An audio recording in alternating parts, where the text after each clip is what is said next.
নমস্কার, রান্নাঘরে রাজশ্রীতে আপনাদের সকলকে স্বাগত জানাই। আজ আমি আপনাদেরকে বানিয়ে দেখাবো পাটিসাপটা। তাহলে এবার শুরু করি। পৌনে 1 গ্লাস দুধ নিলাম। দুধটা রুম টেম্পারেচারে হবে।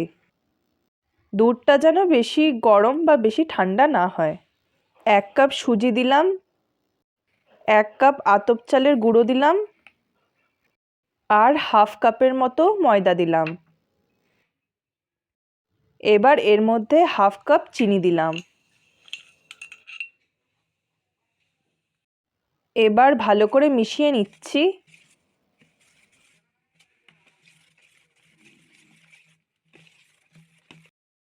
ব্যাটারটা ঠিক এরকম হবে, বেশি ঘন বা বেশি পাতলা যেন না হয়।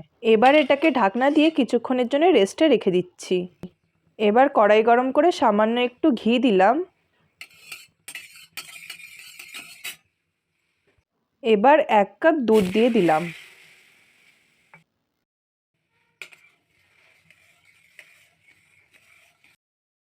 এবার একটা ছোট নারকেল কুড়োনো দিয়ে দিলাম।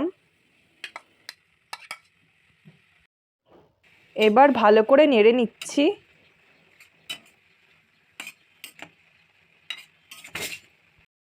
এবার এর মধ্যে স্বাদ অনুযায়ী খেজুরের গুড় দিয়ে দিলাম।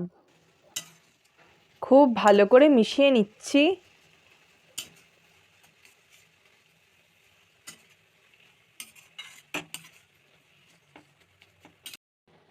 আস্তে আস্তে নারকেলটা ভালোভাবে সেদ্ধ হয়ে যাবে।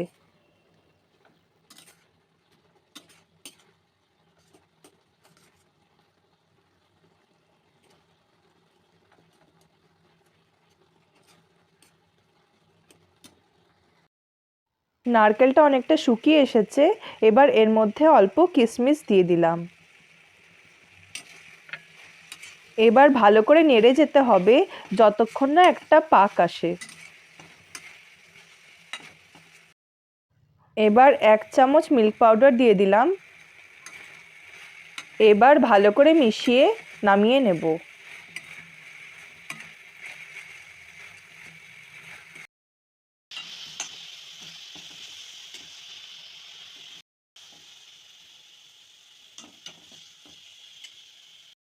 নারকেলের পুরটা কিছুক্ষণের জন্য ঠান্ডা করে নিচ্ছি।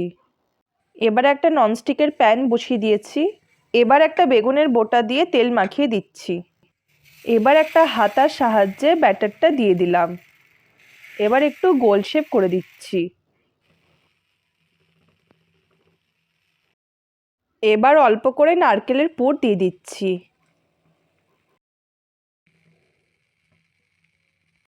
এবার একটা খুন্তি দিয়ে আস্তে আস্তে করে রোল করে নিচ্ছি। এবার একটি প্লেটে তুলে রাখছি। সবগুলো পাটিসাপটা বানিয়ে নিলাম। আমার এই রেসিপিটি ভালো লাগলে তাহলে প্লিজ লাইক আর সাবস্ক্রাইব করে দিয়েন।